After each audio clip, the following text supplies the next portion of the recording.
По-мала пауза заради гласањето во парламентот, кој за едната страна беше црн петок, а за другата светол просветлен петок. Се враќам повторно со колумната Пресинг бокс, за да кажеме дека има и такви луѓе кои сакаат да размислуваат.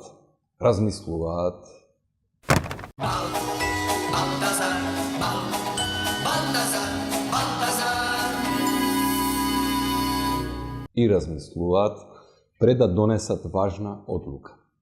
Како независниот пратеник, мојот професор Ферид Мухич, кој рече дека морал да размислува и во интерес на 20.000 гласачи, колку што отприлика му е потребно на еден пратеник за да влезе во собраниските клуби. Мислам математички дека се помалку, некаде околу 8 до 10.000. Но, за да не биде примерот како 20.000 мили под морето, за да излеземе од нашиот македонски батискав, добро е да се знае дека во парламентарна демократија треба избраниот пратеник да се консултира со базата.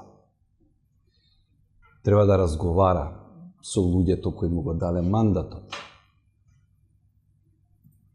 Тешко е да се разговара со 20.000, но во парламентарните демократии тоа е многу важно.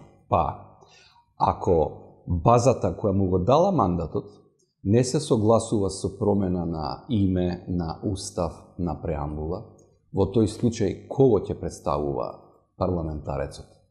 Сигурно сам себе. Но тоа веќе не е демократија. Затоа или тој го враќа мандатот, или ги застапува интересите на тие што му го дале мандатот. Што е друго важно? Дека многумина велат дека договорот со Грција не е добар, но сепак ќе гласаат за него.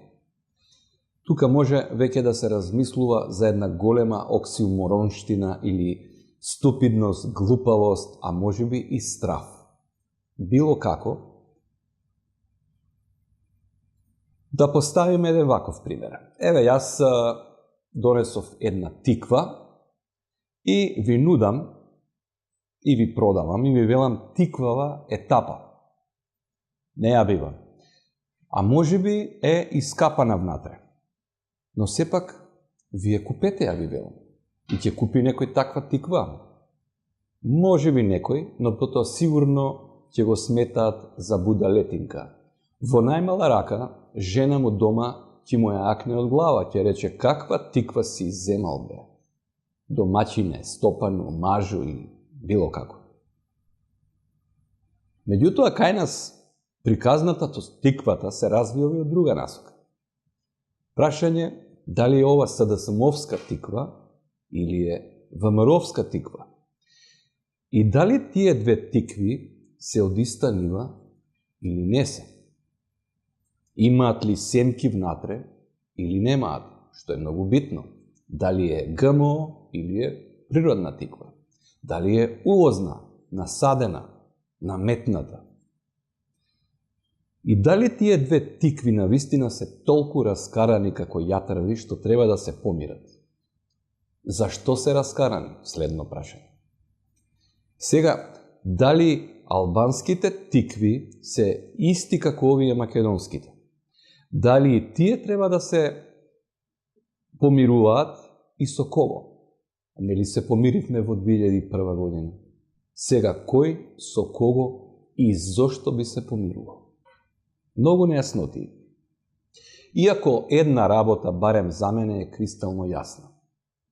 Сепак, ВМРО, тие ѓоа свети букви, што ги носеле сите македонци во својата душа, дали е точно тоа? После сето ова што го видовме и ќе го гледаме, апсолутно не држи вода таквата теза или тврдење. Да не речам дека ставот е дека е подобро ВМРО и да ја нема. Македонскиот национализам мора да биде закопан во историјата повторно. You know, they have a word. It sort of became old-fashioned. It's called a nationalist. And I say, really, we're not supposed to use that word. You know what I am? I'm a nationalist, okay? I'm a nationalist. Господине Доналд Трамп, вие што јавно кажавте дека сте националист, среќа имате што не сте македонец. Голема среќа. Инаку ќе ве сотреа во корен, во најсветото. Поздрав!